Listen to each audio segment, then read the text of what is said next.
Hello, welcome to the Chatterweb, your last word in Battletech talk. What's going on, everybody? Hi, I'm JP Arbiter. I'm Mrs. Arbiter. And a happy Halloween to everyone. We are recording this on October 31 and not 2 days later.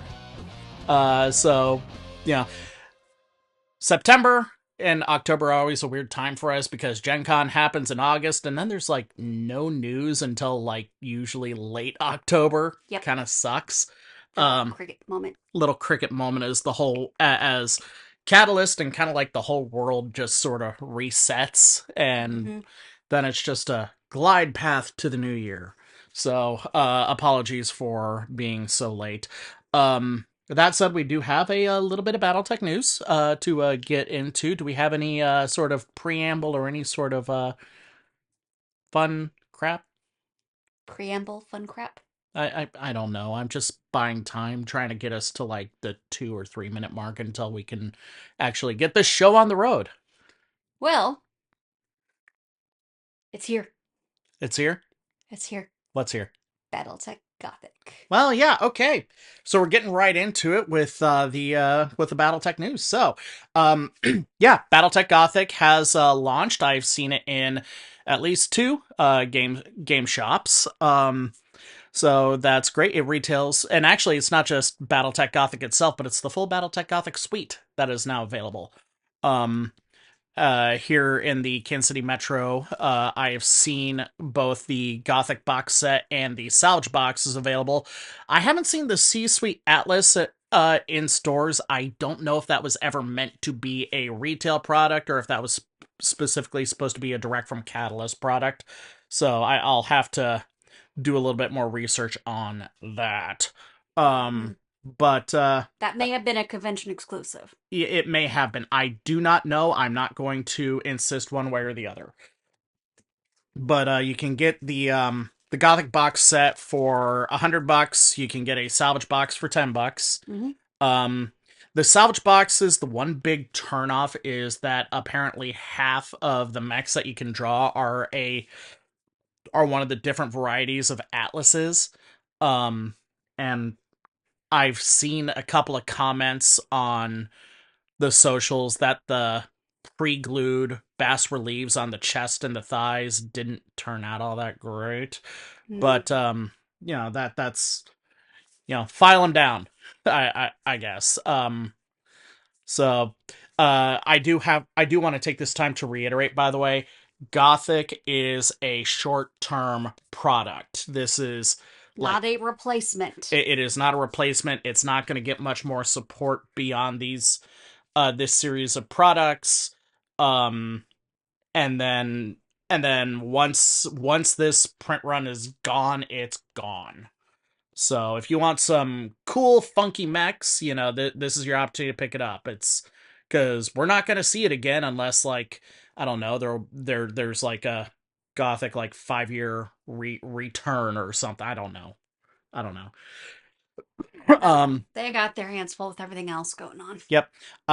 There was confirmation at Gen Con, mostly because the Gothic box launch was like the best Battletech box launch ever. Yep. Out of 600 boxes that they flew in, and air shipping is expensive, kids.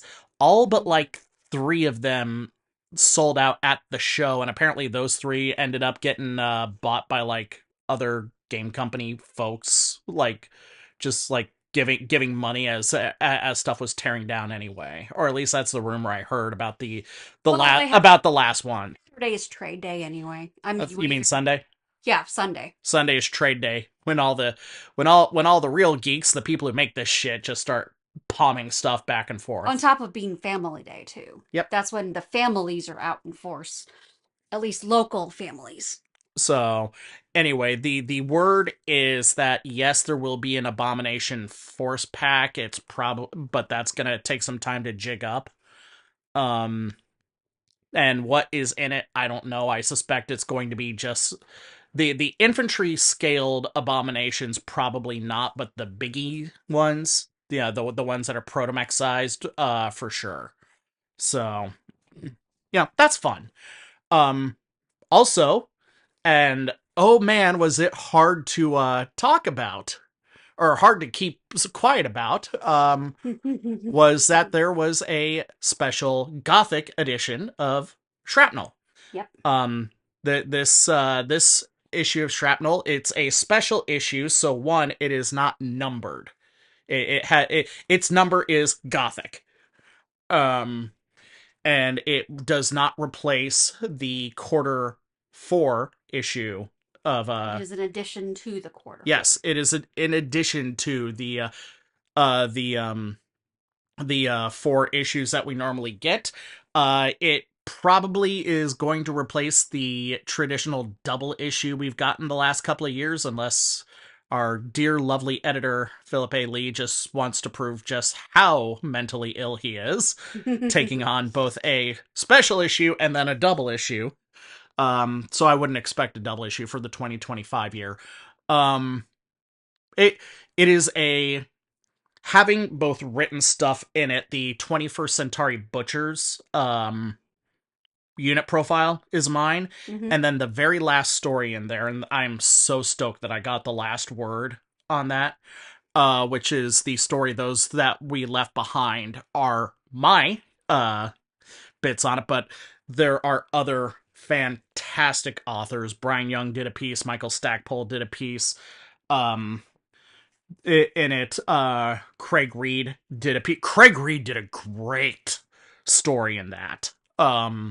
And so much great artwork. Seeing battle mechs being swarmed by those little gnat abominations with their wings was just so cool. Um, and then mine wasn't the only unit profile. There was also the another unit profile on the Uridani Nightmares. It's a light horse logo, but it's a skeletal horse. Nice. So I did the 21st Centauri Butchers because, like, I've always liked the 21st Centauri Lancers, Mm-hmm. and them being one of the original mercenary units. I just felt like, yeah, it has to be them. So that was that selection, and being able to just say, I can pick out the exact moment things went wrong for them, and make it believable and fun and fit in the universe. So um you can get the Gothic issue of Shrapnel either on Amazon or from the Catalyst Game Store. It is $7 for the digital. It's $13 for the physical release. It is. Have you had a chance to read anything on that yet? Not yet. Ah, aside from when you looked over my story. Yeah. Aside from then, no, I have not had a chance. Um. So anyway, that really really cool stuff on that. The whole Gothic experiment and the whole Continuum experiment, I'm just excited for, and I'm really like Gothic was fun. Um. What I'm really looking forward to is the next one, the Rockets and Reagans one. Oh, that's gonna be Because I am a sucker for Golden Age science fiction. That whole Flash Gordon, Lost in Space, laser guns that are glass rods with glass resistor discs. Oh, believe me, there's at least one prop I'm really in this mode of, wait, I need to build a costume so I can actually reuse that. Are you going to be Lady Arano in a metal skirt? No, No. no, no. If anything, I'd be probably pulling off a, I don't know who yet. Hmm. So, among the Continuum products, let's just continue this. We have Gothic. We're gonna get Rockets and Ray Guns. We have this amorphous quote anime, and that's I don't know what that's gonna be, but that's gonna be a 2 to 3 years out. Yeah. So plenty of time to figure that one out. Oh yeah. And like the Reddit and the and the live streams and whatnot were all a flood with different ideas for alternate universes. The one I liked the best was Diesel Punk, Yeah. taking that Vietnam Korean War aesthetic to it. What's a continuum alternative that you would be kind of like, ooh, this could be fun? Uh, I'm really big on the anime idea because of how many theme and variations you get from it. Hmm. So for me, that's the more intriguing one. The thing that I'm really wild about, and there are two takes on this, but I call it cardboard tech. Hmm. Um, and I have two similar but diverging ideas. The first one is if Catalyst can secure the ability to use critter tech Hmm. and make critter tech official, Hmm. because the whole idea of critter tech, when it was a parody by this frog studio game studio or whatever it was, Hmm. jumping frog or dirty frog or something, was that like the engines were hamsters on wheels, the armor was paper mache, and like the missile launchers were spit wads and whatnot. It was like this. Hairballs. It was a stupid thing because these were animals. So. The trouble with that is then you end up getting people thinking more of, oh, this is furry tech. Well, It's that's like, what it was. That's what critter tech was. It was anthropomorphic animals in chicken wire and cardboard and scrap wood mechs playing baseball. Uh, literally. Um, I believe it.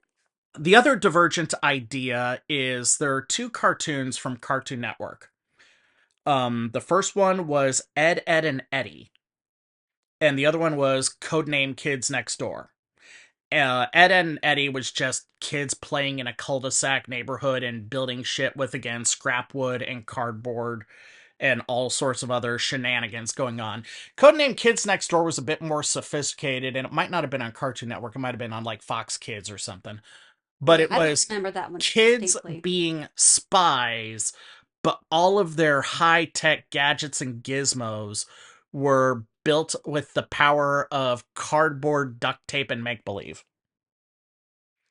Um, so that, like, if there was a if there was a hunger out there for going truly Weird Al Yankovic silly, Uh-huh. in a BattleTech box set, and to make mechs that look like they were built out of scrap wood and cardboard and paper mache and chicken wire, I would be here for it.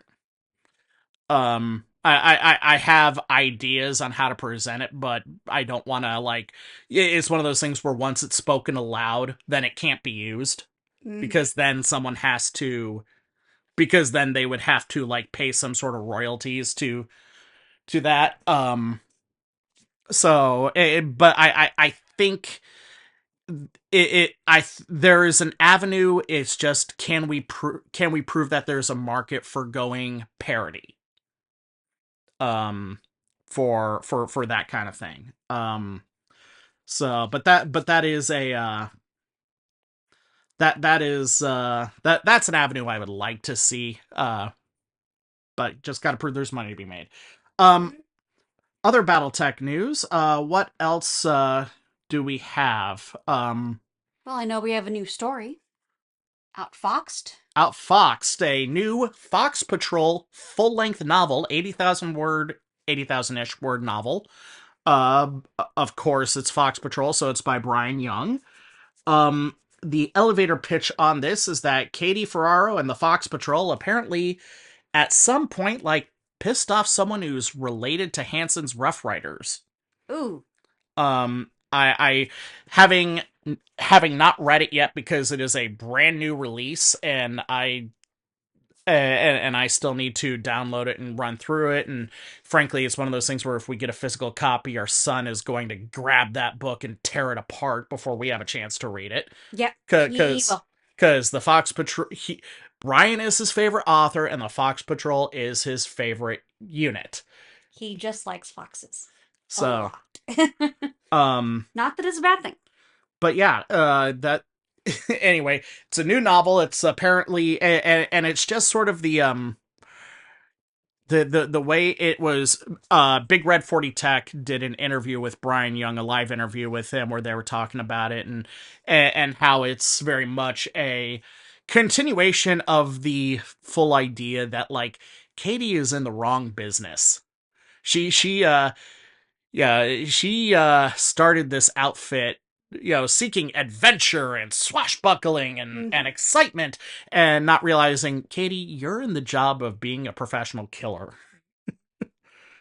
and that's gonna You'll get the excitement, you'll get all of the above. It's just how is not going to be. and and now she's entering a world where someone is holding a grudge against her. So, Congratulations. you have made a horrible decision. Um, so yeah, that is an interesting thing. I look forward to reading that. Um, we mentioned this at our Gen Con episode, but now it's out in the wild. Is the TRO 3025 Centennial Edition? Hmm. Um, first off, I have to say, as I've had 2 months to digest this, I love this new scene artwork. There is a comparison shot out there of the Centennial Edition, um 3025 readout, and the traditional one. Hmm. And the Marauder, I always hated the Unseen Marauder because it was, how do I put this? Skinny. I mean, it a Jewish grandmother would say, you need to eat more, boy. I mean, just look at how spindly the arms and the legs are on this picture from Sarna. It's tiny. Yeah. I mean, the that autocannon mount doesn't look like it could handle the recoil of it firing. It doesn't, there's no discernible cockpit, just this little button camera on the nose. The arms are skinny, the legs are skinny, the hips are, everything about it is, the fully armored Marauder looks like it should be the skeleton of the Marauder. Yeah. And then, so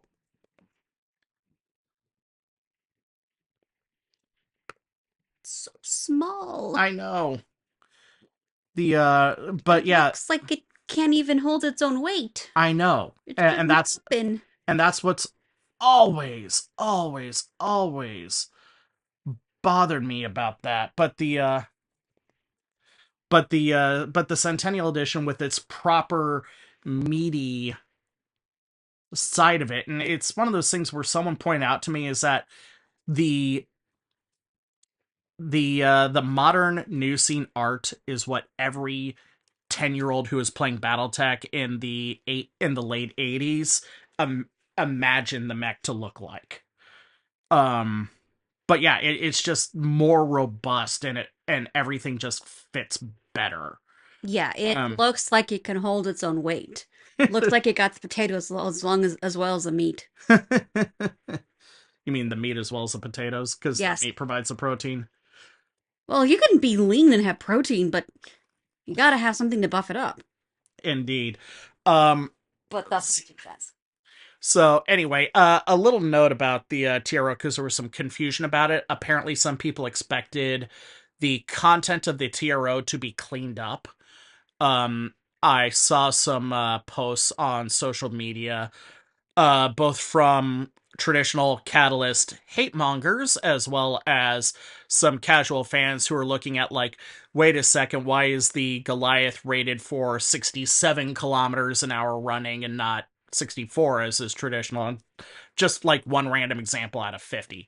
Hmm. And it's like, no, the meat of the technical readout is the warts and all re-release, Hmm. and was always meant to be. It's the appendices that address all of the canonical inconsistencies, and and even offers an origin story for it that I absolutely love. Oh. Um, the way it works is that Technical Readout 3025 was not supposed to be a serious military reference manual. Hmm. It was constructed by a civilian outfit of Comstar that were essentially a bunch of librarians, and it was supposed to be a coffee table book for, like, people who just kind of like dig battle mechs, but aren't really, but were never mech warriors and whatnot. Oh. So are like armchair historian type people. Best way I could describe it is like, I wouldn't go so far as to say like Jane's gun guide, because Jane's is a really serious thing, but you ever see those coffee table books of like the guns of World War One and Two? Mhm. You know, that's what it was supposed to be. And then it just grew into a serious military manual because it was being used as a serious military manual. Um so then ROM had to essentially take it over. That was a cool little story from my perspective. So yeah, you can get that now. It's available on the Catalyst game store. I have not seen it in a local game shop, but I wasn't looking at books. I was looking at lance packs. Ah, So I would have to return to Level 1 or the Geekery or Tabletop Game and Hobby here in Kansas City to double check. Um so that but yeah, it's available now. So be sure to get that little piece of Battletech history. Um, what else is on our list? Callus was at Essen. hmm Essen is like the Gen Con of Europe, and it takes place in, well, Essen, Germany. um, it was there that uh Battletech Aces got its official pre-release, so a bunch of European fans and Americans with money and the were Karita Lance Pack, if I I, remember right. I was getting to that, but the point is that they were able to jump the line from the Black Friday um release date. So there are people playing Aces right now. And then yes, the Karita Command and Ranger Lance, and I don't recall there being a Ranger Lance in the Karita Combat Manual. I'll have to see if that has a special lance ability in Alpha Strike, or if it's just a cool name. Um is available. These are cool because, like the Davian lances, they are essentially like mostly new mechs. The command lance is an Akuma, a Rakura Kubi, a um and a Shiro on top of a new dragon. And then the Ranger Lance, there is a Panther, but on top of that is a Chimera, an Avatar Omnimech, and a Venom, which is basically a juiced up spider. Yeah, So yeah, you can actually have a Spider-Man and a Venom. cool. So and now our little Spider-Man fan is gonna want those mechs painted up, I think. Probably. So those got pre-released at Essen, and they are going to be available, I think, late this year. I don't know if it's gonna make the same Black Friday date as Aces is, or if it's going to be later than that. But they are on the dock for the 2025 year. So that is cool, and you'll be able to pick those up. I'm less excited about that. Don't get me wrong. I want them, but like, not being a casual House Karita fan, I mean, I'm just gonna be spray painting them red and moving on. Then I'll finish them. Fine, then you can finish them. I like House Karita. I know You you know do. this. I know you do. Not the only one. Not in this house. Anyway, Anywho. um, that's kind of it for the BattleTech tabletop news. Um, we do have an interesting story on the video game side, though. We do. First off, thanks to some patch notes from the Shadow of Kerensky DLC Mm-hmm. and a couple of other like data miners out on Reddit, we do know that the next DLC campaign for MechWarrior 5 Clans is under development. Mm. And while no confirmation from Piranha, all signs point to Clan Jade Falcon. Ooh. Probably the biggest hint of that is that there is a Martha Pride made a cameo appearance in the Ghost Bear DLC, Mm-hmm. but it was only her mech. where she was on the Falcon's Eyrie base on Huntress, but apparently data miners found a image of Martha Pride's physical person character model Hmm. as well. Um, Her hair is significantly shorter than it is in Legends, but that's fine. I don't care, and there's no obligation to match that. I mean, Aletha Kabrinsky didn't share what my mental image of her was, because I'm like with a whole bunch of fans who is like, Aletha is is a she isn't a giantess in terms of height, but she's like the professional wrestler Jordan Grace, Mm-hmm. where she's short, but she's also really muscular.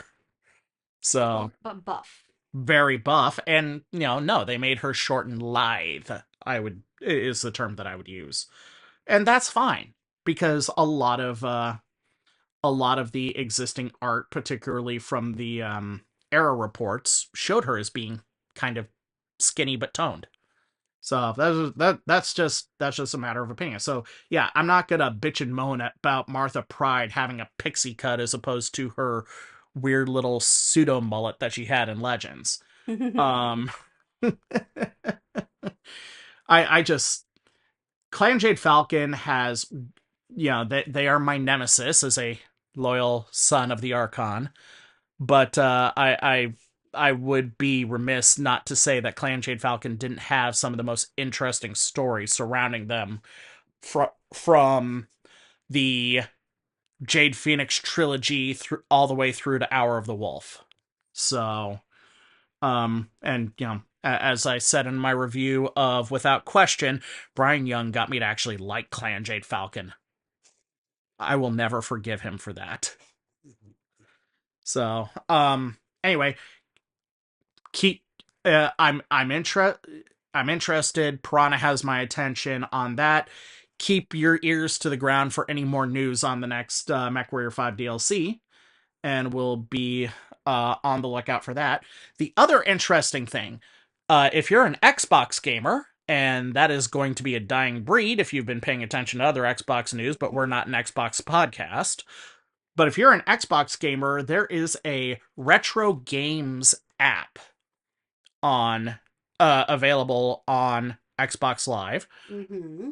Most of it is like Atari stuff, but they had both the Super Nintendo version of MechWarrior 1, which is distinctly different from the PC version, Oh, of but they course. also had the PlayStation version of MechWarrior 2, for better or for worse. I Hmm. would have rather it have been the PC version, but wishes and horses. They also Microsoft has also recently added to it the Crescent Hawks Inception and the Crescent Hawks Revenge games, the Ooh. MS-DOS pseudo role-playing games. One that came in a 4-inch and an 8-inch floppy disk. Yeah, How yeah. do I know? We have a copy. Was it an 8-inch floppy, or was it Yeah, it had both. or was it the 5-inch? It was an 8-inch. 8 inches are freaking huge, though. So, wow, Yeah, it was like huge and those, tiny. It was, like yeah. like the ones that most people are familiar with are the 3.5 inch like plastic ones Uh-huh. with the little metal gate on it, and then the 5-inch, literally floppy black ones. The 8-inch ones are bigger, even bigger than that, and also floppy. So, I think that's the case. I could be wrong. it's Without actually going down and looking at the one we have. so yeah, that just became part of our YouTube docket, I think. Um, Considering I've never played the games, neither have I. I would love to. It Oh would be yeah. fun. Yeah, we have some announcements about that and game and the future of our YouTube channel, what our plans for 2026 are anyway. When we do some housekeeping in our third segment. But yeah, if you want to play, if you are an Xbox gamer and you want to touch a piece of Battletech history, the Crescent Hawks Inception, the Crescent Hawks Revenge are available on the Xbox Retro Games app. And I'm again, having never played it, like, I'm going to be opening up the page on Sarna dedicated to like all the tips and tricks and how to play it. The only thing that I know is that you can like what one of the earliest versions of save scumming was to because you could invest your money in the Comstar stock exchange. And it's one of those things where you could take high risk where you could save, take a high risk investment, and if it didn't work out, reload and try again.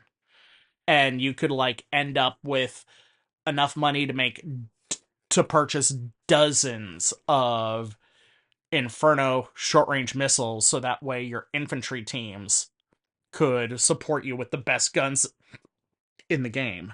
So that's like the one cheeseball thing I know. Also, you can steal an urban mech by entering the arena and then instead of fighting, blow a hole in the arena wall and leave. So Well, that will do it for that'll you. do it. Anyway, it's fun stuff. If you have an Xbox Live subscription, it's a free app and it's a free download. So Mm-hmm. if you're a BattleTech fan and you have and you already have that subscription, there's no reason not to check it out. So anyway, before we close out this primary segment, there is some sad news that I want to share with everyone. It came to our attention on October 24th that Melissa No, the self-described office wench of Iron Wind Metals and the wife of Iron Wind Metals founder Mike No, had finally lost her battle with cancer in late October. Um, the BattleTech community is crying over this, as it should. Melissa was one of those people who was universally loved, people who scheduled visits to the Iron Wind facilities, or who had troubles with orders or needed specific parts that weren't on the thing or got damaged products. Melissa went to work for you, and she was an absolute lovely person. So there is a thread on the BattleTech forums, on the official BattleTech website's forums, with in memoriam on there. Um, I've had my own relationship with Melissa, having paid Iron Wind's electrical bill more than once. um, so that yeah, I am saddened to that.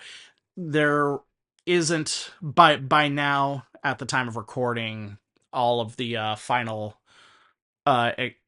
expenses and whatnot I've taken care of, so I'm not aware of any sort of GoFundMe's or anything. But make sure to keep the No family and the Iron Wind family in your thoughts. And that's kind of it. Melissa will be missed. May her memory always be a blessing. Indeed. So, um, it's a dour note, unfortunately, to end our first segment on, but that's where we is. When we're gonna take a quick water break, and when we come back, we will be talking about the BattleTech rules beta test that has been authored and is going on as we speak. We are going to be focusing on the first three rule sets, and our commentary on it. So, give us 10 seconds, and we'll be right back.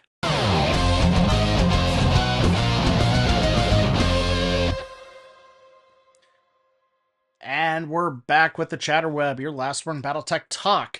Um, Catalyst, during the month of October, has been releasing a series of beta rules that are looking to be the first major updates to the BattleTech rule set since Total War came out, before Catalyst was formed, back when it was still a Fantasy Productions was the people releasing the license. So For first off, that's one thing that's always bugged me is that Battletech has been unchanged in its 40-year hit. That's a lie. No. Now Battletech has been relatively static compared to Dungeons and Dragons, which has gone through 5 major editions with completely different rules between them. Someone who hasn't played Battletech since they like first demonstrated or got a demo of the game in 1986, which was when second edition came out, and is coming to a grinder today. I mean, if they retained memory of those rules since the 1980s and came to the grinder, they would have a rough idea of how the game's flow is supposed to go. So it's not like, oh, what edition of D&D are we playing levels of different. So, but there's been major rule revisions. There's been rule excisions as well. Land Aramax being the most famous. Mm-hmm. Um, but still, there is a effort underway by the big brains that are actually working on the rules to create some alterations to uh, the basic BattleTech rules that should make the game more rewarding and to reflect certain realities that should prevent the game from being high guns out at high noon at 9 hexes Mm-hmm. sort of thing. Um so right now these are broken up. There are technically 4 that are released. The fourth one that came out was a full aerospace rules workup, and that is too big of a beast for us to tackle this time. We're going to handle that next month. Mm-hmm. Um, but we are going to tackle playtests 1, 2, and 3. Playtest 1 only has 2 proposals attached to it. And they focus on enhancing BattleMech survivability in certain ways. The first proposed rule change has to deal with side hit tables. And the idea is to I'm not going to read this verbatim. You can find these playtest rules on a special website with the rules attached to them. But the proposal essentially makes it that if you are attacking from the left or the right side, instead of using a special left or right table, what will happen is that you will use the center table, but if you are attacking from one side and hit the other, you don't hit that side, you hit the side you're attacking from. So if you're attacking from the right and you hit left a left torso or left arm or left leg, that hit instead happens on the right torso, arm or leg. Um I am I kind of dig this except for one little thing. What's that? Um to my mind, the side torso and leg, fine. I'm fine with the proposal as written. But the arm, I think, should be if you're attacking from the right and you hit the left arm, you should hit the left arm. And the reason why is that because battle mechs are meant to be shaped like human beings and meant to move like human beings, there will be times that, and this is reflected in the arm's firing arc, where an arm will cross the chest of a Oh, battle okay, mech that makes over sense. to a side. Whether it is torso twisting or just taking advantage of the expanded firing arc or whatever. Just think about like how John Wick has fired across his chest Mm-hmm. in those movies or whatnot. Um so that's a I think that for the arms specifically, a hit to the left arm is a hit to the left arm. The leg and the torso I can buy. Um but but that's my kind of proposal, and that's very 50,000 foot view on that. There are other there are other not proposals, but other caveats regarding quad mechs, regarding tripods, and regarding through armor criticals that are all specific. But that's kind of the base rule when talking about side attacks. So, what are your thoughts? I kind of agree. I like the with particularly with classic and the torso twisting element. It makes sense that you could still hit either of the arms, but not the leg, Hmm. based upon which side you're fire, left arc, right arc, center arc. I do like the idea of eliminating the side attack tables because they're rarely used anyway, and that just takes up page space. Mm-hmm. But that's a that is a yeah, this, from what I understand, because there was a Tuesday Newsday recently where they addressed it, and apparently, like, this proposal specifically, like, wasn't universally loved, and in fact, there was, like, more negative than positive, but I don't recall to what degree it was on that. Mm. Um, Proposal number two, however, for Battlemech survivability, this one I universally love, and that is a cap, a hard limit on the damage caused by an internal ammunition explosion. That actually is kind of going to be a lifesaver on a lot of times. And that's the whole point, is that they want to make it as devastating as possible without being ridiculous levels of overkill. And what that is that ammunition and component, so this counts like Gauss rifles Mm-hmm. or improved heavy lasers, that explode because of critical damage is capped at 20 damage in the location that it explodes in, and if damage transfers in, then it's capped to 10 damage on the first transfer, and if there is going to be a third point of transfer, then it only deals 1 point of damage.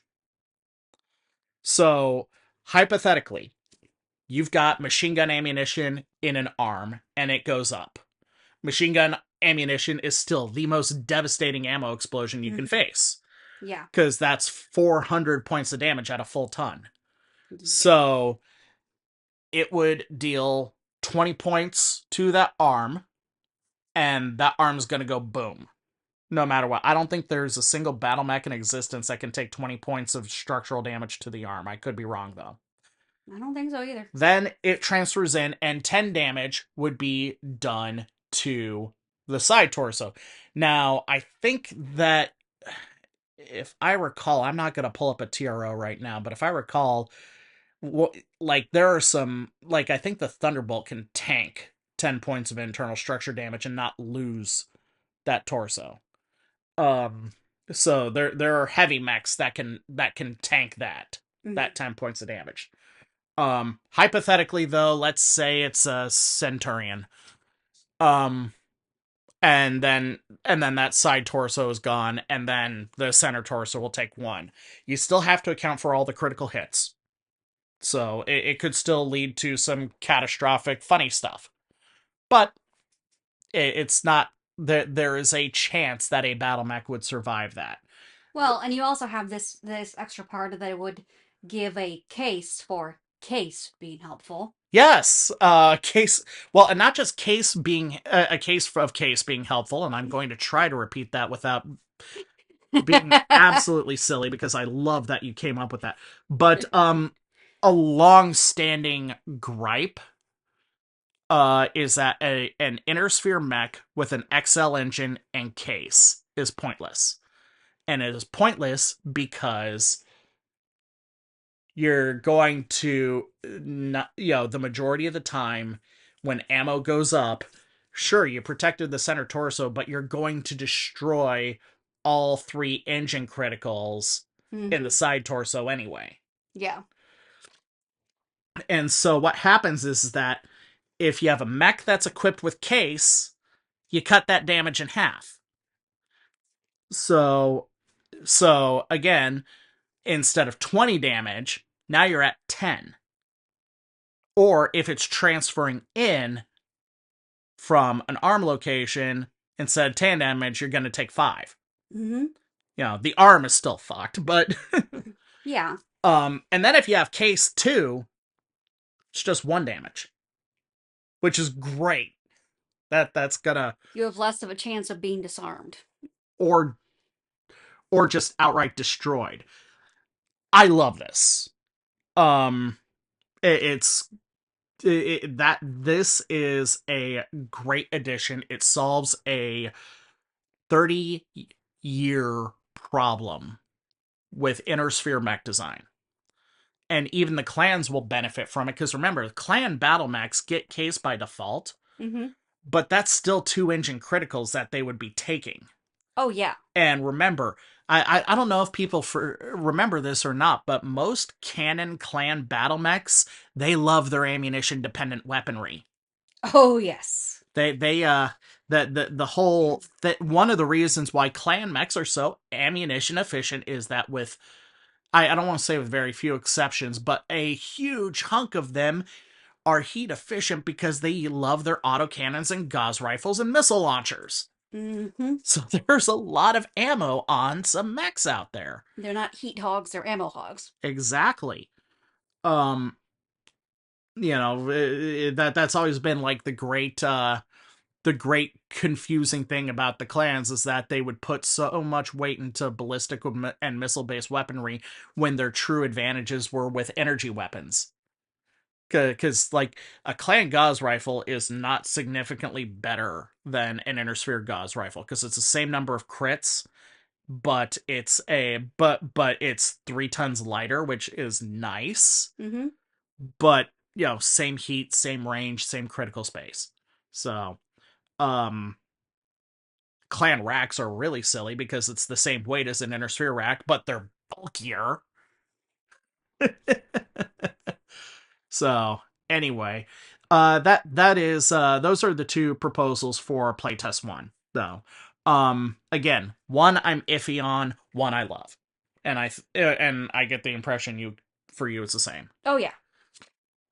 Now there are, let's see here, 8 proposals for in playtest package number 2. And this all revolves around mobility. The first proposal is how to make water generally more usable as an element of maneuver, because generally water is something that you try to avoid as much as possible. Yeah. There was that hidden benefit of if you had heat sinks in the legs, they would turn standard regular heat sinks into doubles and double heat sinks into triples. Mm-hmm. But we're trying to. It looks like Catalyst is trying to make it so that way you're less hesitant to walk through water. So, depth 1 water applies a +1 terrain modifier to movement, plus any level changes. Depth 2 water will apply a +2 terrain modifier.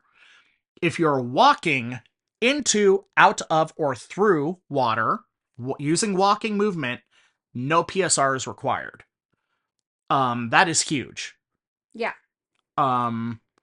If you are running or jumping, then you have to make a pilot skill, but there is no modifier imposed by the water hex itself, though other modifiers like damaged actuators will apply.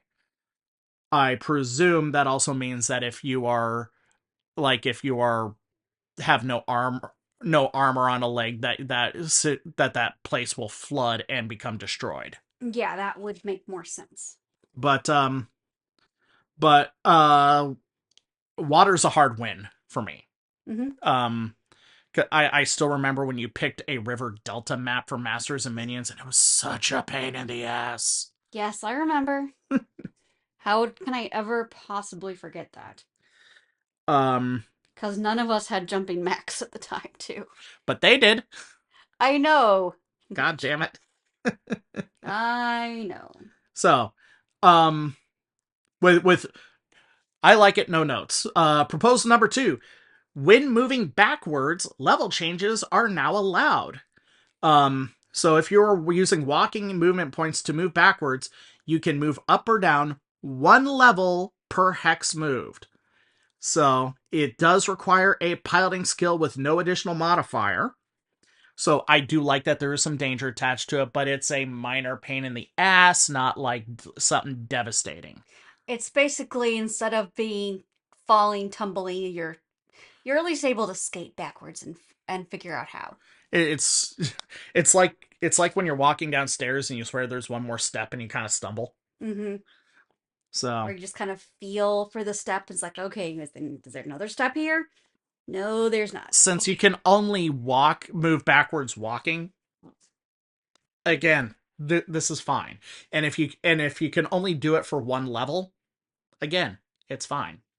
And besides, hey, free um what's the word I'm looking for? Free partial cover for legs when you do it. Yeah. So It's one step pilot skill check, one step pilot skill check, assuming you're well, you can only do it once. Or at least the way I interpret it is that you can. it's moved. Oh, I thought it was only one level period in a turn, but okay, that's the thing I would change is that you can only do it one level per turn. So Honestly, I think it's fine if you're requiring it, just you can't jump suddenly, but just have a ruling saying you can't jump suddenly from a level 2 to a level 0. yeah, well, and that's what the rules are. Is that you can't go to a level 0. You have to go to a level 1, or from a level 2 to a level 1, and then from a level 1 to a level 0. You have to go down the scale. Yeah. Well, and if you're going to go that far, you might as well use jump jets anyway. So Yeah, and if your mech falls, you're going to it's either in or out of it. yep. Next up is trying to clarify the definition of immobile. Now, I've always had this rule where it's immobile is defined as the battle mech is completely incapable of moving under its own power. Mm-hmm. All right, so it's shut down, its legs are shot out from underneath it, or through actuator damage, its movement points are reduced to 0. That is immobile. Those are the only things, but they're trying to clarify that, and so, or if they're caught in terrain and they don't have enough movement to move out of it. Ah. So, um, first off, the following things are considered immobile always. Mechs reduced to 0 MP entirely due to damage. Mechs that are shut down with an unconscious mech warrior. Mm-hmm. Oh yeah, if the battle mech is active but the mech warrior is unconscious, it's immobile. The following units are not considered immobile. Mechs that choose to stand still, prone, but still mobile battle mechs. Mm-hmm. Mechs reduced to 0 movement points by heat, or mechs with a destroyed gyro. Unless the situation specifically states that target is immobile, it is not. A mech with 0 ground movement MP can still jump if it is not shut down and does not have an unconscious mech warrior. Such a mech can still be assigned movement selection and would thus not be considered immobile for that turn. So that's all that clarification. I would here's my little wish list thing. Mm-hmm. I always wished that a mech that is standing still, maybe it didn't get the full -4 modifier, Mm-hmm. but if a mech expended 0 movement points and stayed still inside a hex, Mm-hmm. that maybe it faced a -2 modifier. So that way you have to move at least one hex to not face that penalty. Because battle mechs are supposed to be mobile. I could see that. That's just me. Where so you would have an extra point on your battle mech target movement modifier where it's 0 hexes -2, 1 to 2 hexes 0, 3 to 4 +1. Mm-hmm. That's something I would do. That's just me. Um anyway, number 4, very simple. Proposal number 4 is very simple. Pilot skill modifier for a damage gyro is reduced from a +3 to a +2. Makes gyro hits a little bit better. A little less A devastating. little less devastating. Uh, Proposal 5 and 6 have to do with leg actuator critical hits. So that way, the first one, Proposal 5, has to do with foot actuator critical hits, which will reduce walking MP by 1. So really, really simple. Also adds a +1 modifier to kicks, which, if you're kicking with a damaged foot, you're still looking at so it's a net -1. So not great, not terrible. Proposal 6 has to do with hip actuator critical hits. You cannot kick. You Kick and dart. you cannot kick. The movement point reduction is cut in half instead of a specific number of movement points. And it ignores all of the other movement point reductions from other critical hits. There's a PSR modifier +1 per hip actuator destroyed. There's some special rules for quads. So, no notes on that. I mean, I like the fact that it's have your movement points instead of -3, I think it is. Mm-hmm. And then you would have to take all of the minuses from other critical hits. I like that it's a replacement value. Cumulative leg PSR effects. When a piloting skill is called for due to critical hits suffered to a mech's leg, you only make 1 PSR. Hallelujah. Mm-hmm. The cumulative cascading, continuously getting more difficult because of multiple actuator hits thing was always not fun. It was when you if you had multiple leg actuator hits, you might as well just punched out. Yeah. At that point.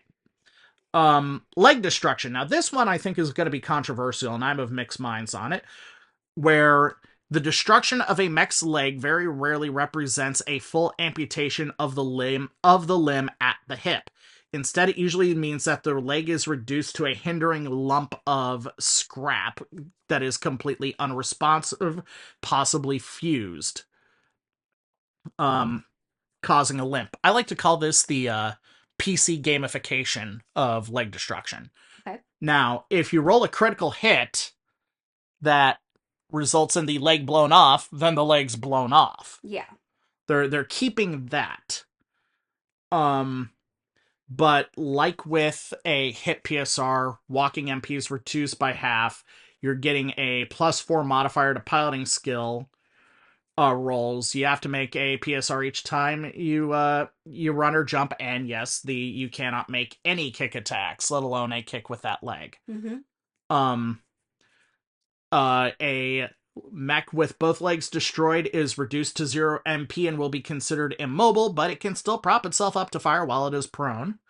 And then the same rules apply for quads and tripods. So, and then finally, Proposal 9, standing PSRs, they just kill the modifier on it. You standing up, it does not have any special modifier. My notes on that are standing should be it should cost movement points, Mm-hmm. but it should be a free action. Oh. Like, because this is me talking, but if I was running JP Arbiter's Mech Warrior Academy,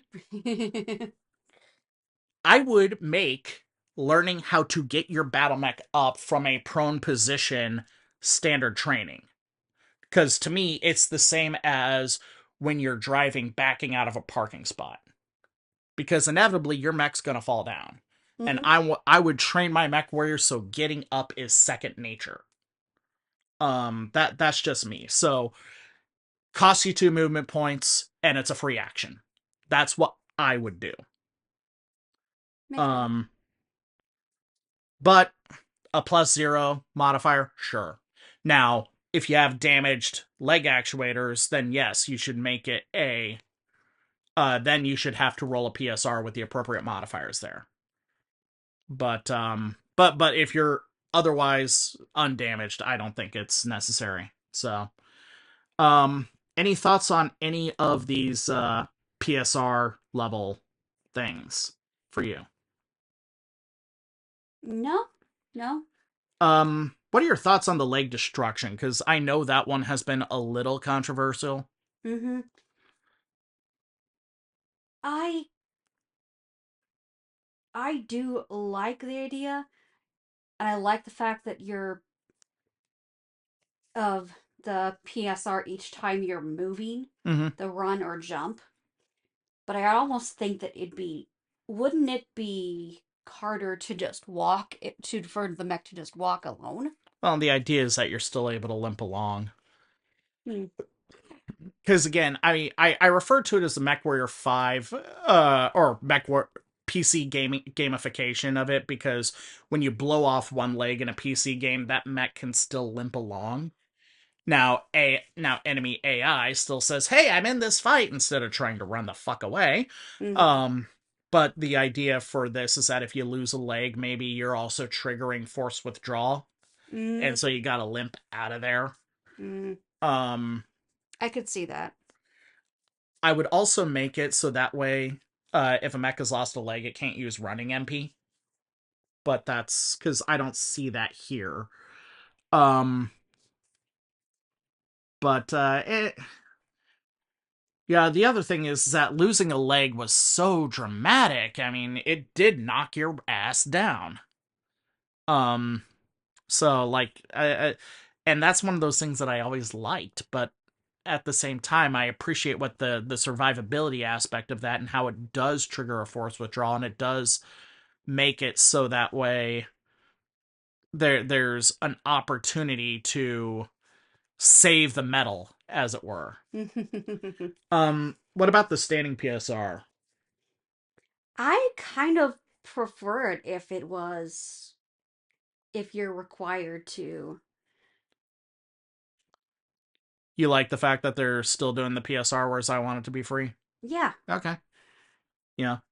I'm not going to call the divorce lawyer over that. Well, You can disagree with me. Um, I so hope so. anyway, that is that. Now, playtest package 3 has focuses on gear.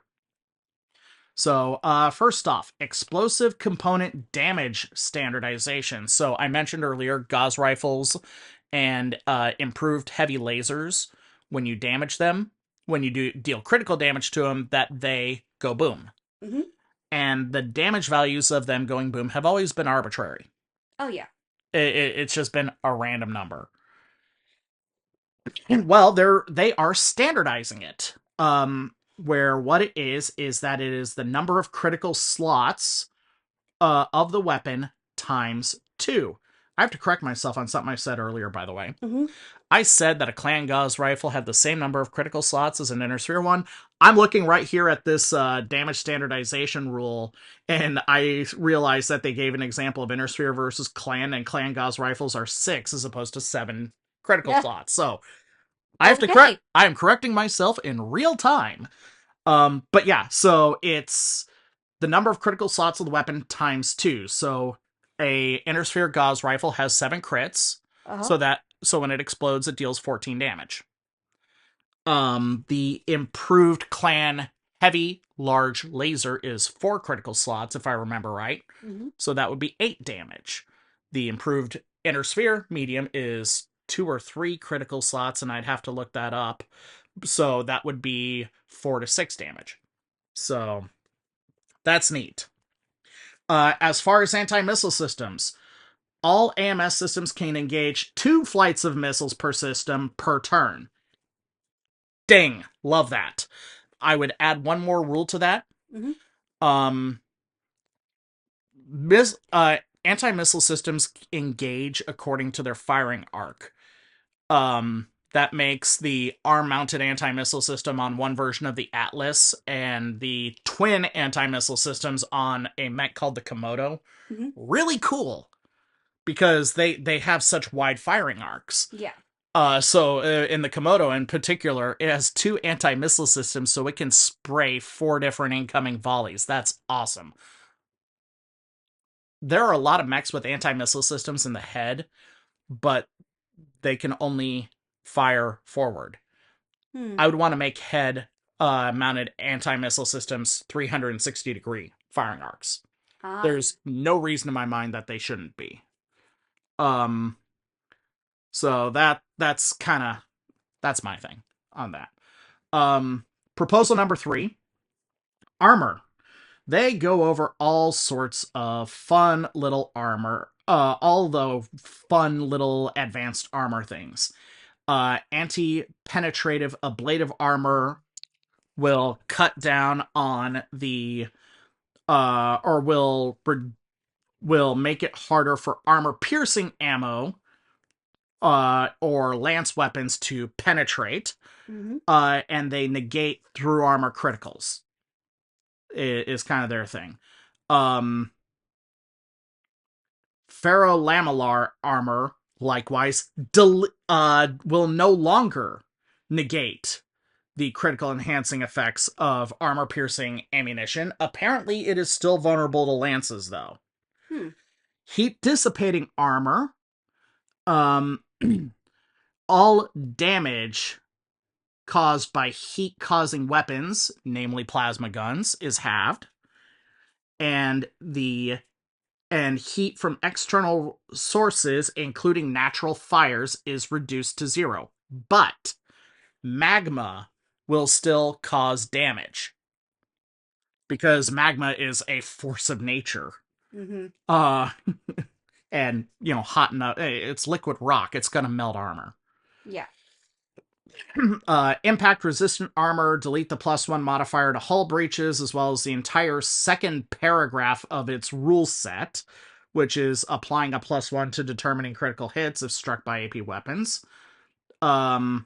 Laser reflective armor deletes the reduce heat from heat causing weapons benefit, and that's to boost heat dissipating armor.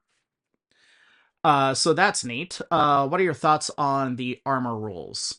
Reactive armor too. Oh, delete the reference to this armor negating the effects of AP ammunition, which, well, just makes sense. Mm-hmm. Because AP ammunition is... Reactive armor does not negate penetrative rounds. It negates explosives. Yeah. So, um, I like these because they make each armor special. I like it too. I like that it differentiates between between the other to showcase that this is the advantage between each kind of armor. So, um, proposal 4, autocannons. First off, autocannons automatically get a free critical hit. The robust construction of these weapons means that the first critical hit does not destroy the autocannon. The critical hit is still applied to that slot, making it a reroll, but it doesn't cause any damage or any negative effects. For a one-slot autocannon, it will require 2 hits to disable it, so AC2s. um, So, yay, that making autocannons more robust to try and make them more desirable to play. Cool. I mean, I'd play with autocannons anyway, but that's just me. Mm-hmm. For racks, the unjamming rules for racks are now completely revised so that specifically they're removing the cannot make a weapon attack clause. Mm-hmm. You still need to stand still or to use walking movement point only, and you cannot spot for indirect fire, but you can defend yourself while you're trying to clear that jam. Mm-hmm.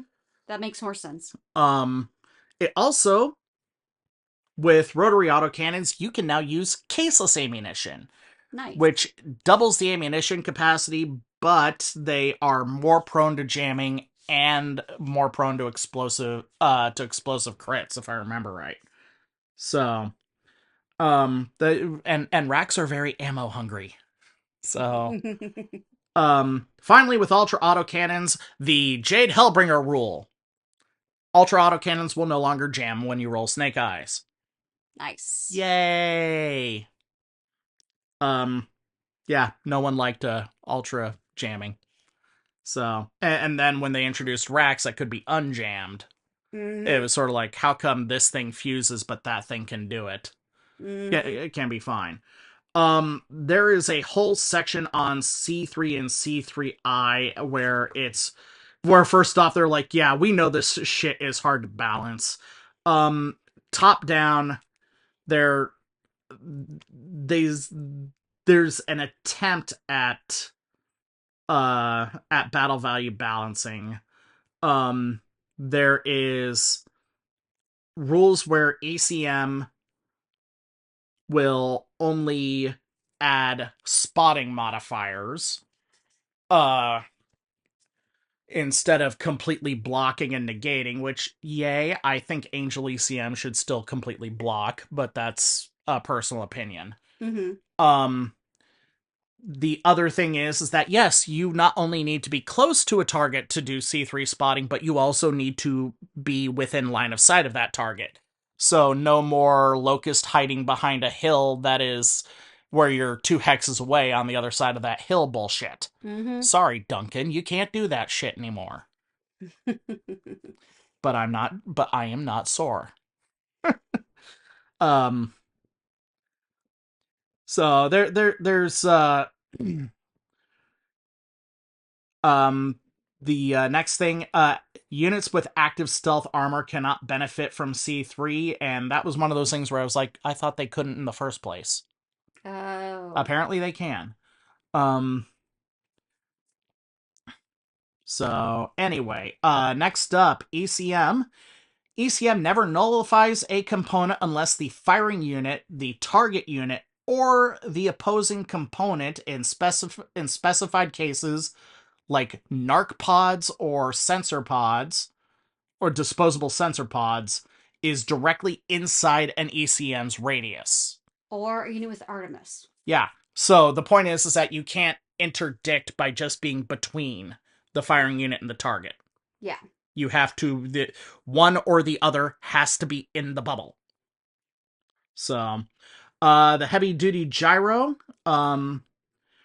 critical slot that has been destroyed, apply a +1 modifier to all piloting skill rolls, but unlike damage to other gyro types, no PSR is forced solely as a result of gyro hits. So, basically you can shake, rattle, and roll, but a heavy duty gyro, but you're not gonna knock it down just by the gyro Yeah. being hit. So that's neat. And with a fourth heavy duty gyro critical slot, when that's destroyed, that's you get back go back to the okay, now suddenly the gyro is really fracked. Yep. So, C3 is its own like bag of cats, and I'm not gonna go too heavy into it. Um, the autocannon rules I universally love. I Mhm. don't know about you. I like him. Okay. It makes sense. Um, ECM. First off, ECM not blocking out C3, but instead just making C3 less effective. Good idea, bad idea? Good idea. All right. Well, yeah, at the very least, because of how BV intensive C3 is, a double digit point costed 1.5 ton piece of equipment being able to fuck it up, um, that's just not game balance Yeah. right there. So it's something. What about ECM specific rules regarding that something has to be inside the bubble? I honestly like that. So you have to. I honestly like that idea. At the very least, it will put the ECM carrier in harm's way to deploy its magic. Yeah. So, heavy And duty. really, if you're doing something that intensive in terms of maneuvering, you really should have some disadvantage as to why you wouldn't. Yep. Tactics. Tactics. So, moving on to missile weapons, we've got 3 points. First off, with advanced tactical missiles, change their cluster size from 5 points of damage to 6 points of damage. This is done for a very specific reason.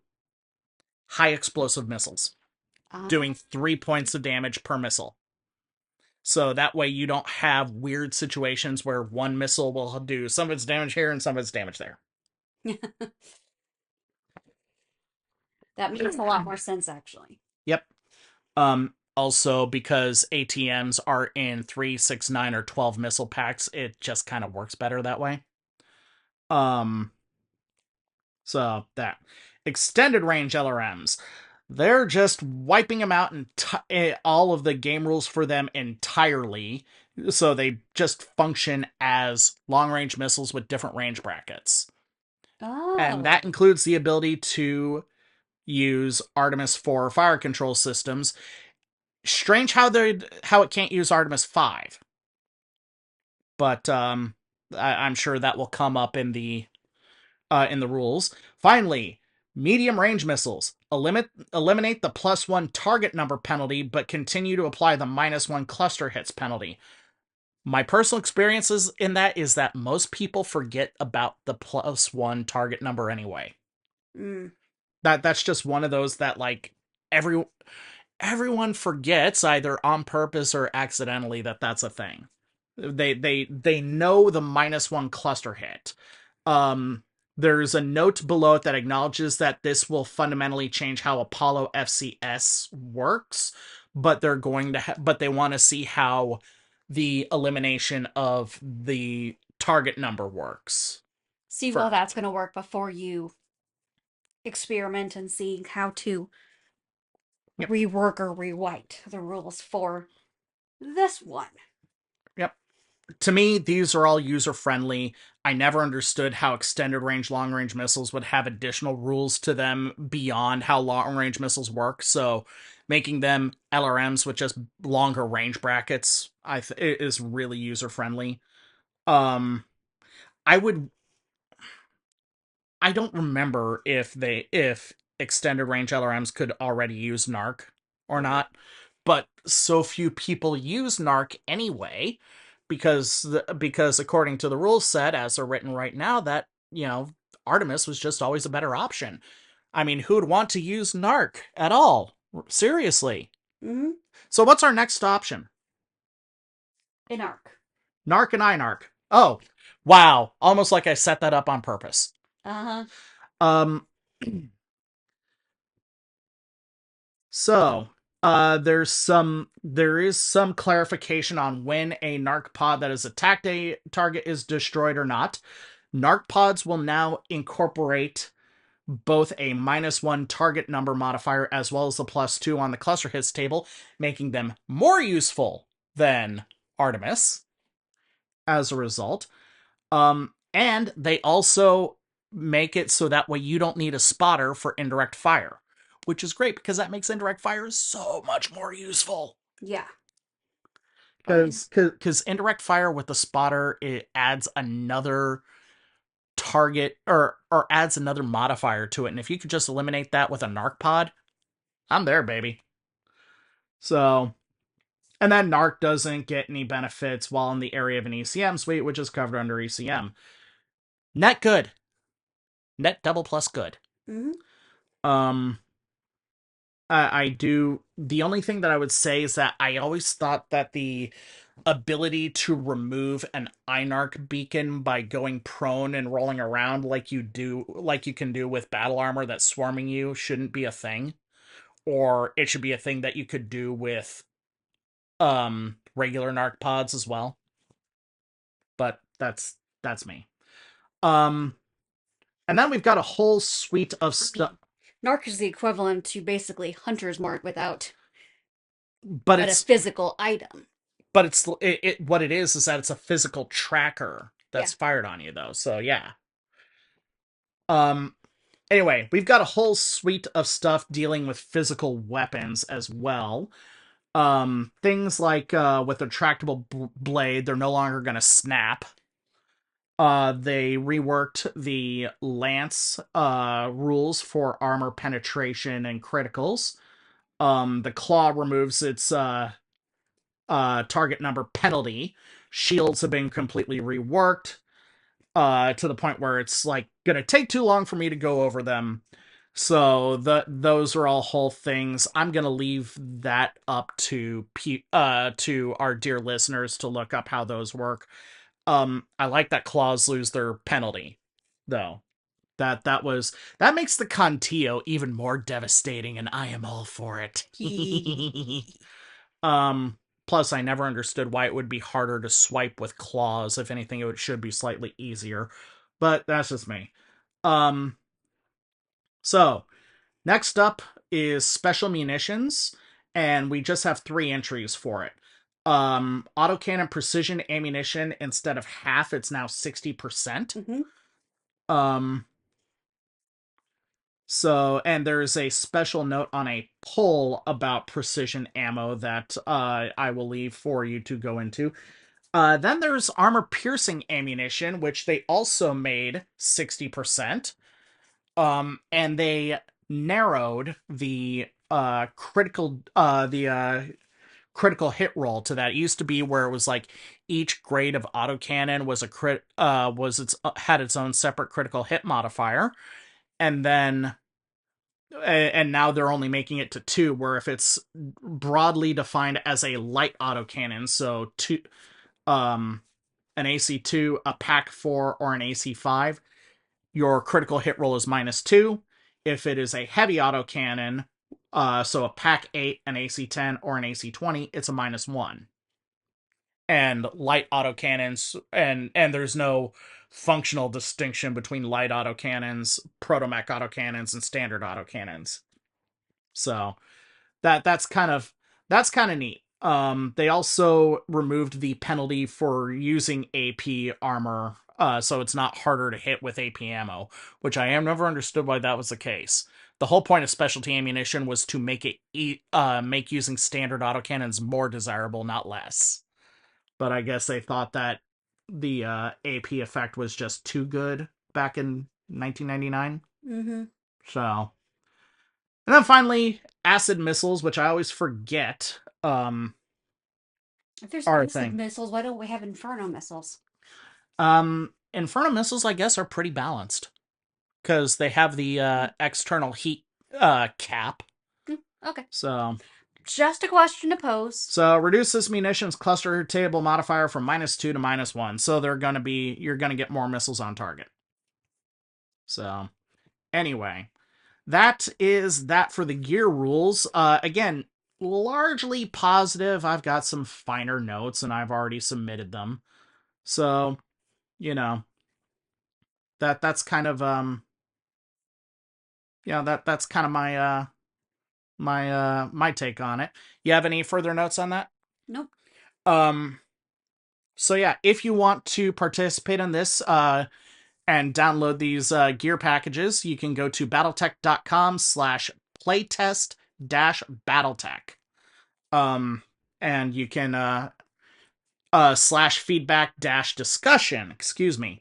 And then you can give your download them, play with them, and then give your opinions on them. I do encourage you to play with these rules before giving your opinions, because Don't just be you're negative. you're Don't just play negative Nancy and say, I don't like this, I don't like this. Try it out and see if it actually changes the game for you. and make and don't Or makes it harder. and make some presumptions. It's one of those things like during my lunch hours, I would kind of set up a simulation that was just like, okay, what's like the worst scenario I can imagine with some of the stuff, and I rolled it out using the books that I had and using these packages, and I had some unexpected results, which kind of informed my opinions. Now, granted, I was mostly positive about these anyway, but it took me a while to realize the ATM rules were about the fact that HE missiles were clusters of 3, and that or HE ATM missiles were 3 points of damage, and that's why they did that. And I was like, oh. So anyway, um, yeah, it's all cool. So make sure to download these out. I should note that on the schedule, the survivability rules test ended at the time of recording already, so they will not be accepting any more feedback on those. The mobility rules will move through November 10th, and the gear rules will go through December 8th. And like I said, there is the battlefield support aerospace rules, but that's its own beast. So we will get to that in our next show. Anyway, um, That's all I got to say about that. We're going to take another quick water break, and when we come back, we will do a very truncated arbitration news desk. So we'll be seeing you.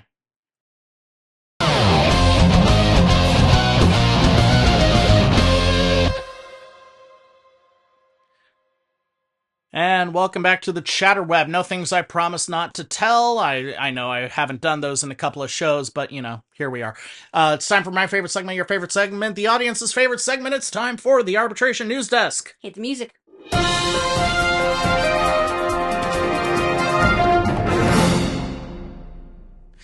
Mrs. Arbiter, I suspend my sense of human decency in anticipation of what's to come. Human decency? Yes. Oh. Oh. Okay. In that case, Well, that's probably a good thing. hit me. It's raining monkeys. Hallelujah. Florida kayaker records crazy video of paddling primates. Okay. In Silver Springs, Florida, a peaceful kayak trip through Silver Springs turned into a wild show when a group of monkeys started leaping out of trees into the water. The kayaker says she hoped to spot monkeys, but she didn't expect what she witnessed, and she recorded it to the better or worse of our detriment. Humidity is rising, barometer's getting low. So, The Rehirsch macaws were invasive species that were introduced to Florida by a tour boat operator in the 1930s and have thrived.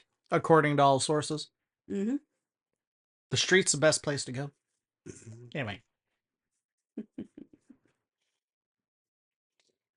What this guy didn't know was that this particular species of monkeys were excellent swimmers. And within minutes of their release, in the time, 6 more monkeys were brought in. Oh, God. Yeah. Yeah. 6 little monkeys jumping on the bed? Uh-huh. And then more came, and then more came. And they now have spread themselves. By the early 1980s, the monkeys already spread themselves across the now 5,000 acre Silver Springs Park. For the first time in history, it's gonna start raining monkeys. It's raining monkeys. Hallelujah. It's raining monkeys. Amen. I'm gonna go out and let myself get absolutely soaking wet. No? No, No. because the monkeys like water too much. Oh. But it's raining monkeys. Hallelujah. Mm-hmm. Okay. Next story. Stray cats cost a Bitcoin mine millions in 1 week. I am torn on this because at one point, crypto, not even once. At the other point, I see the picture and it's adorable. So, A Bitcoin mine in inner Mongolia saw its profits collapse this winter. For days, no one could figure out why until they went underground. There, hundreds of stray cats were found curling up on the GPUs, using them as heaters. Each cat claimed its own bed worth millions of dollars in mining power. ooh. It's wholesome and cute, said one worker, but those beds are literally worth millions. Since the photo went viral, people have been asking what happened to the cats. A worker explained, "Luckily, the man who owns these machines is a cat guy. He bought over 200 heating mats and instructed them to be put in a separate room for the cats." It's just adorable. It's just this little narrow cave pathway or whatever. Computer decks on either side of it with probably just enough space for a human to walk between them. Mm-hmm. And just cats sitting on top of them. Just sleeping, going, "What? They're cozy. It's warm." All right, next story. Last story. So we go from cats to Pokemon. Pika Pika, Pikachu. Um, think bigger. Biggest one I can think of is a whale lord. You might be closer than you think. Hot whale lord on skitty action. Nope. Okay. Paleontologists ID an ancient whale that looks more like a Pokemon than a predator. Alrighty. Scientists Enrich Fitzgerald, apologies if I mouth the name up, described the 25 million-year-old fossil as some weird mashup between a whale, a seal, and a Pokemon. You literally could not pronounce Eric. I know it ends in a CH, but that's Eric. It's the CH mess with me, okay? Okay. In Wellington, New Zealand, long before whales were majestic, gentle giants, some of their prehistoric ancestors were tiny, wild, and feral. A chance discovery of a 25 million-year-old fossil on an Australian beach has allowed paleontologists to identify a rare, entirely new species that could unlock the mysteries of whale evolution. Sorry. So, Researchers this week officially named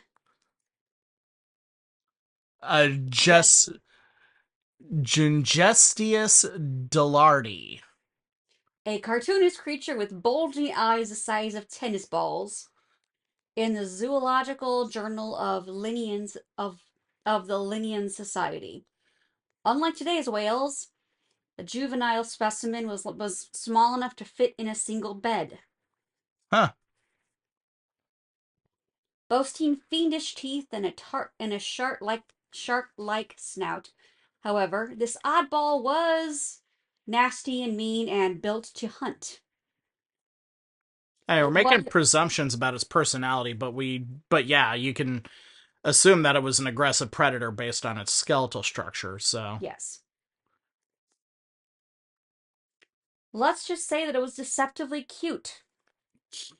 Senior curator of vertebrate paleontology at Museum's Victoria Research Institute added to said and one of the paper's authors. Alright. It might have looked like it might have looked to the world like some weird mashup between a whale, a seal, and a Pokemon, but they were very much their own thing. Well, I mean, hey, cool. It the wondrous nature the wonders of nature just kind of like always strike you in really weird ways.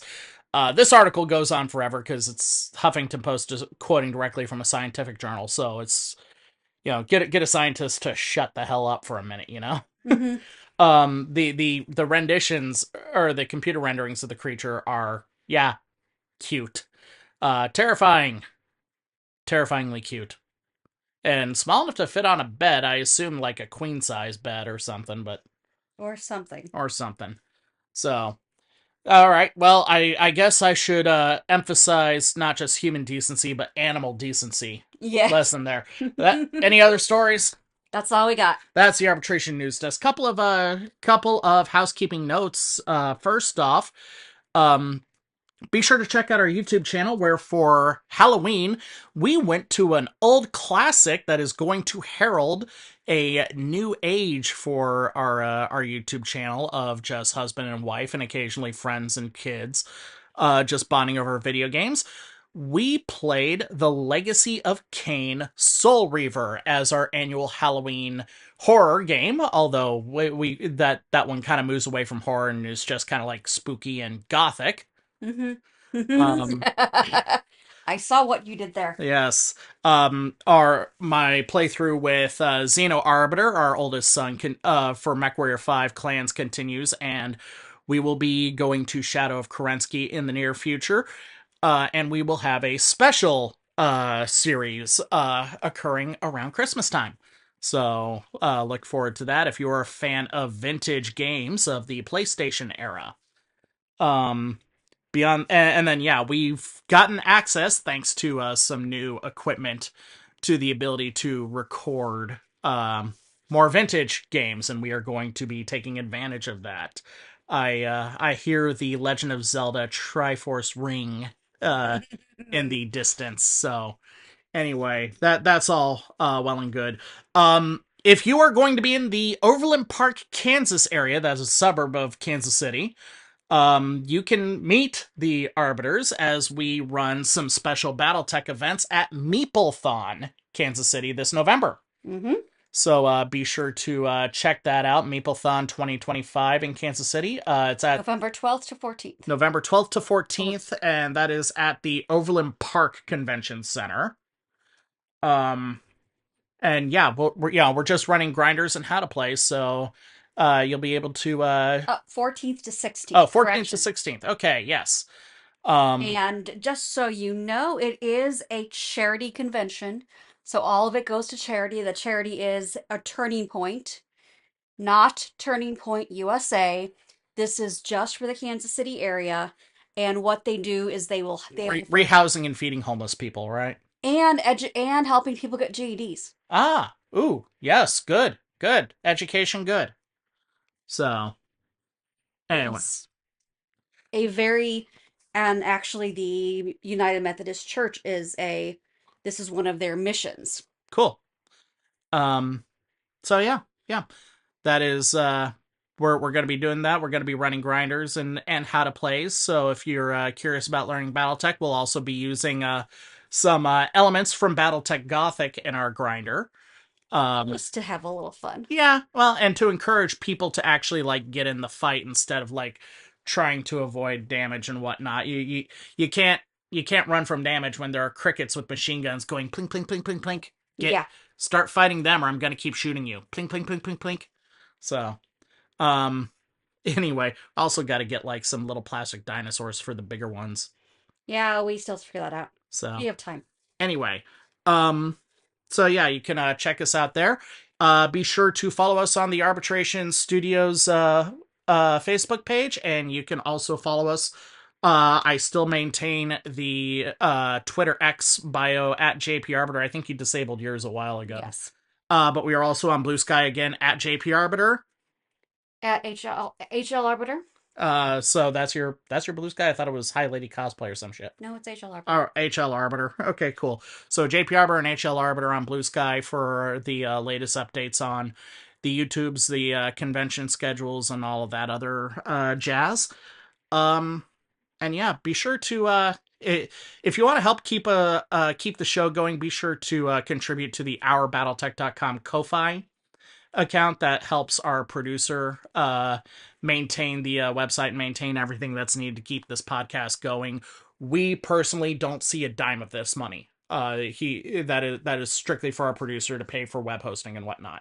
So anyway, that is all I gotta say about that. So any other news or announcements? No, not at the time. Next scheduled podcast is going to be recorded around American Thanksgiving. So be sure to keep an eye out for us then. So until next time. Later. I'm JP Arbiter. I'm Mrs. Arbiter. Now you can say later. Later. Later, kids.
Battletech is a registered trademark of the Tops Company, all rights reserved. The opinions expressed in this podcast are strictly those of Arbitration Studios and do not reflect the opinions of Catalyst Game Labs or any of its affiliates.